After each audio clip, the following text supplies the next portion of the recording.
Hello guys, so in last lecture we learned quality control of audit of financial statement.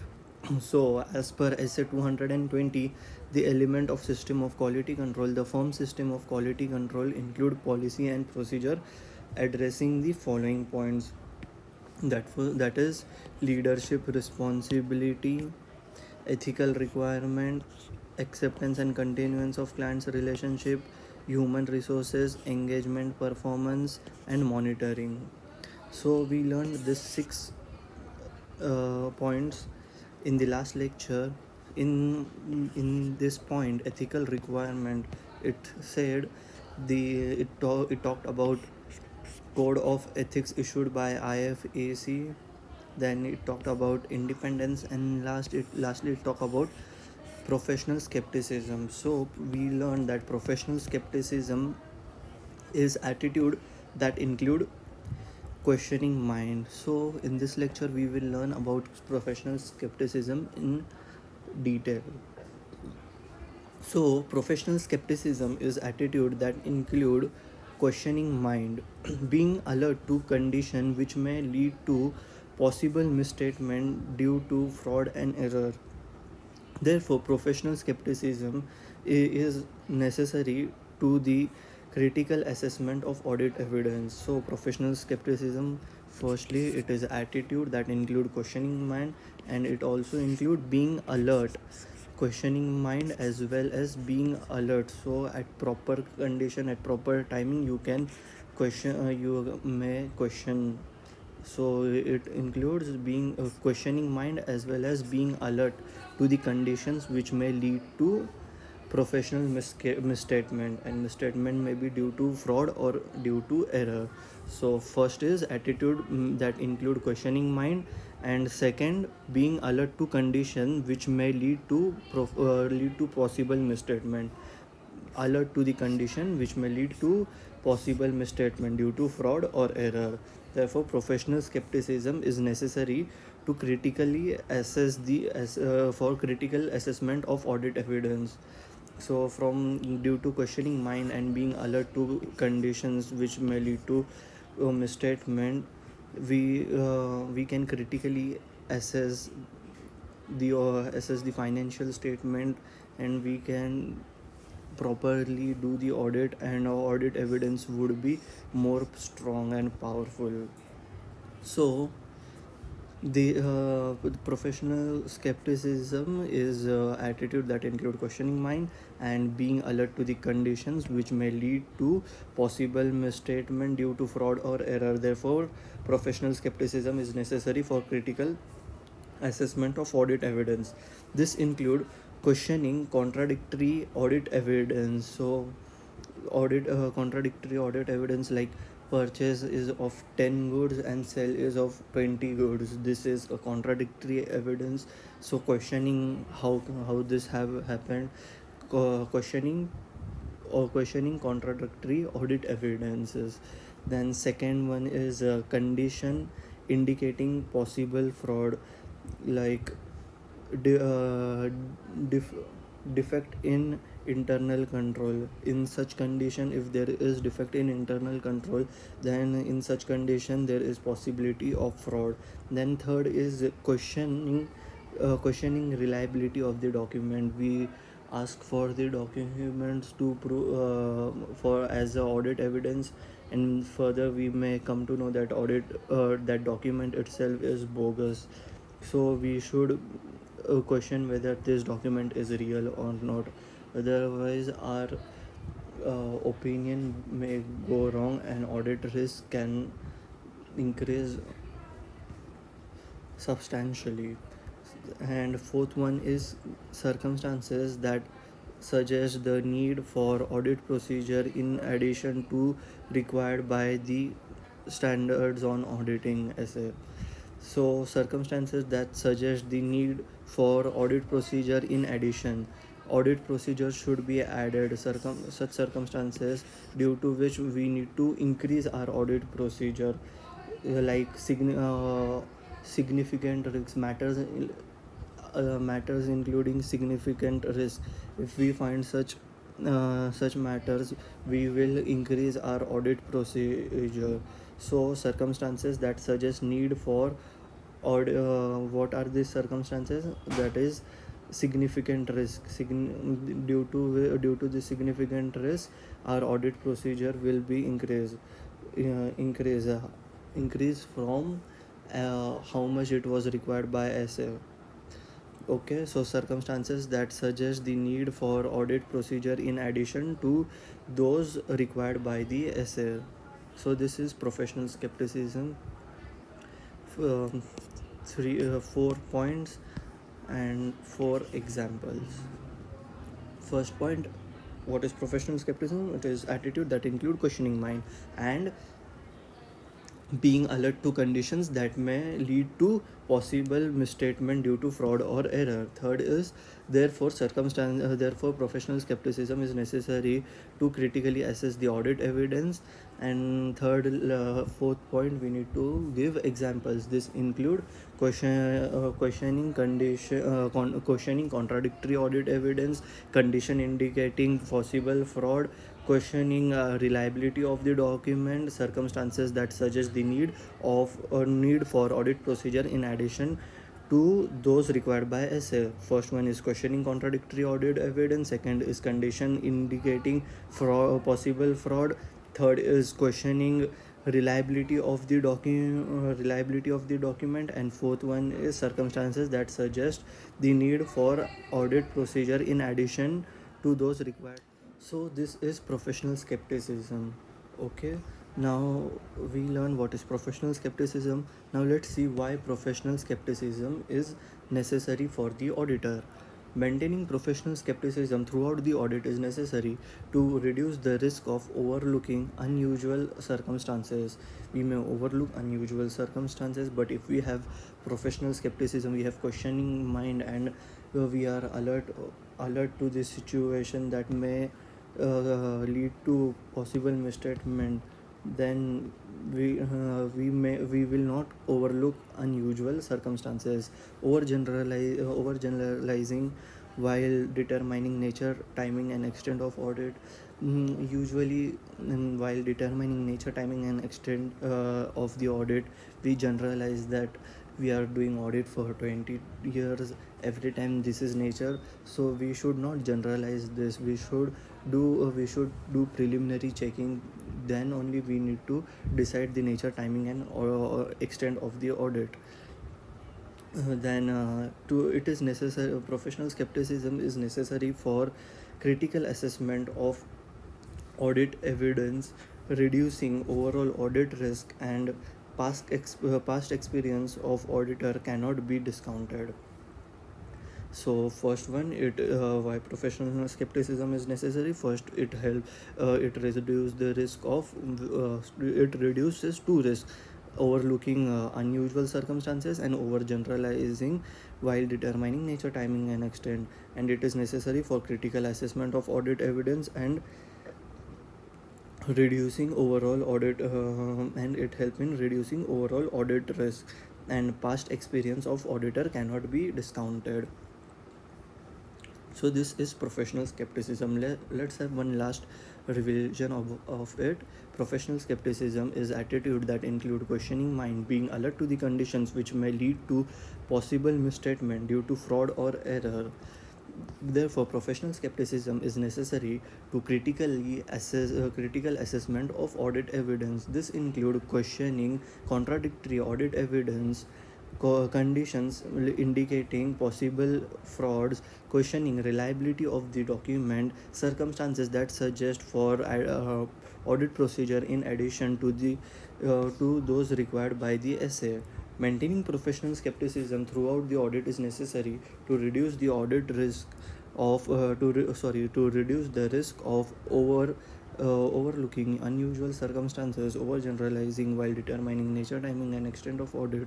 It is necessary for critical assessment of audit evidence, reducing overall audit risk, and past experience of the auditor cannot be discounted. Okay. So after professional skepticism, we learn what is professional judgment.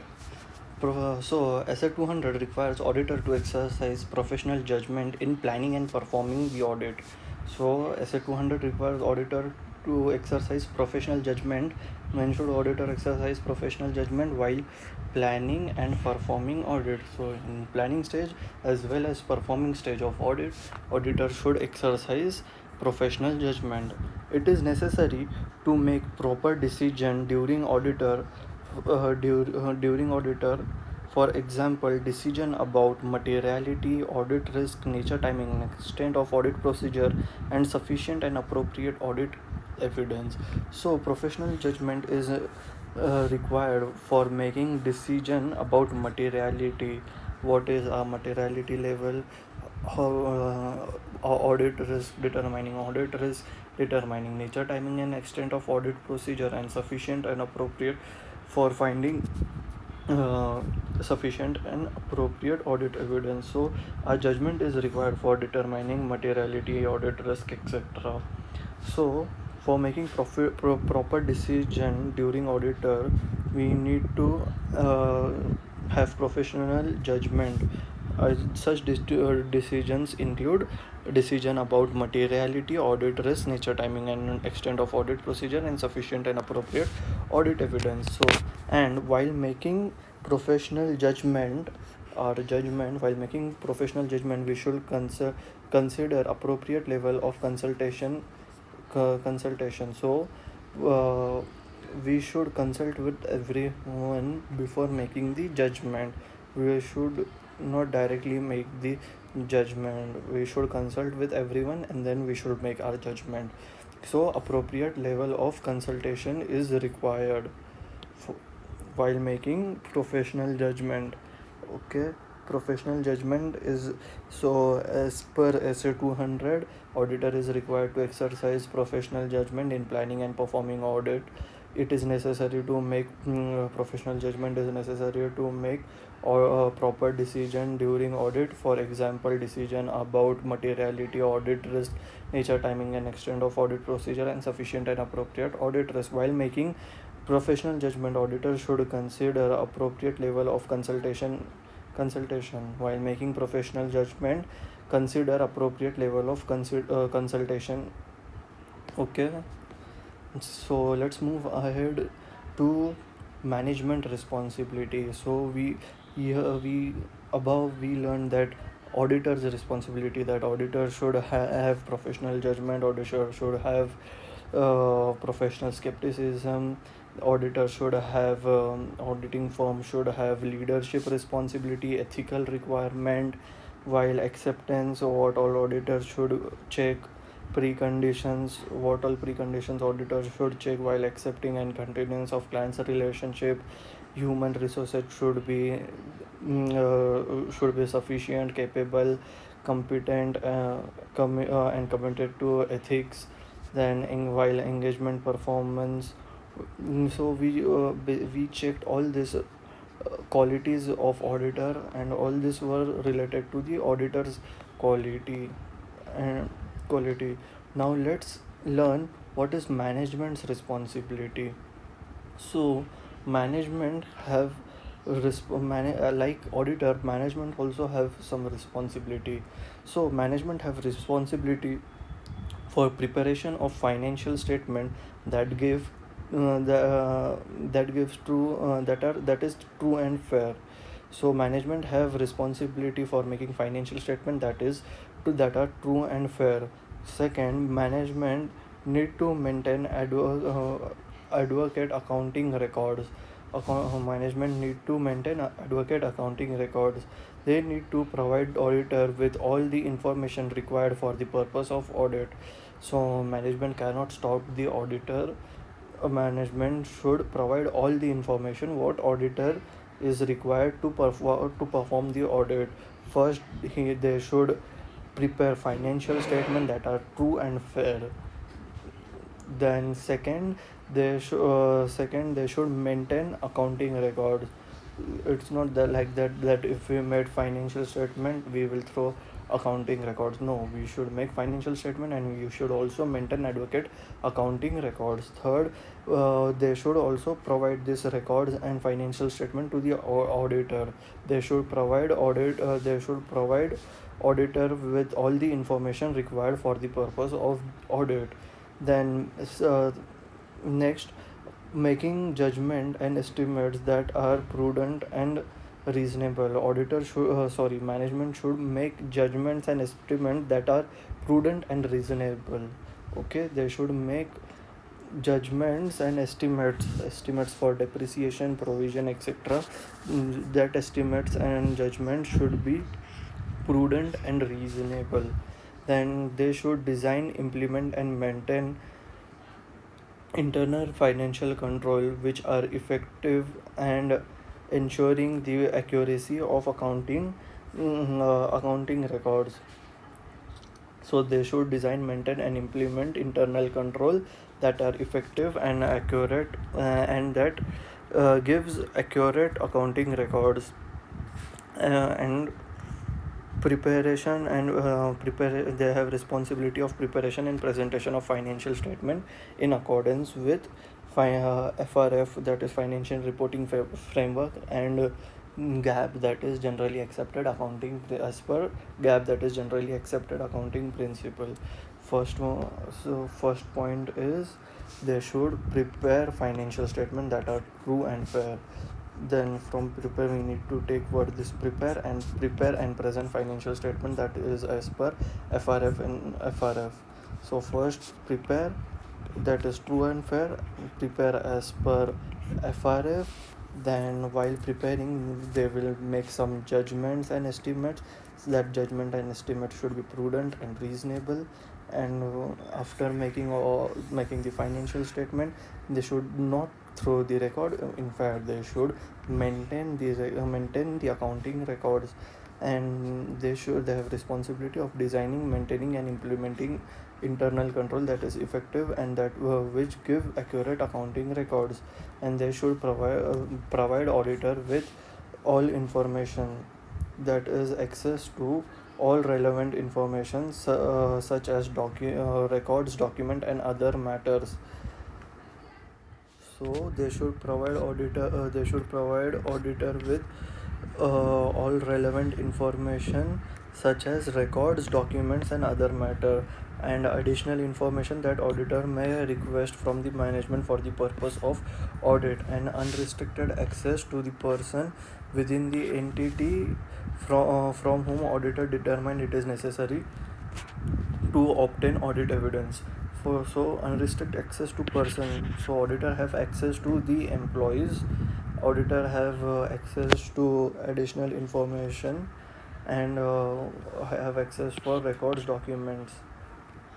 So management need to provide auditor with access to all relevant information such as records, documents and other matters, as well as additional information. Not only this, also with additional information that auditor may request from the management for the purpose of audit. And with all this information, he should also give management should also give unrestricted access to the person within the entity from whom auditor determines it is necessary to obtain audit evidence. Okay, so this six are the management responsibility. First management have responsibility of preparing financial statement that are true and fair. Then they should prepare financial statement as per applicable FRF. Then they should while making this financial statement, they should use judgments and estimates that are prudent and reasonable. They should maintain all the records, and they should provide audit. They should design, implement and maintain internal control that are effective and which ensures accurate accounting information, and to provide auditor with all the information. They should provide they should provide auditor with access to all relevant information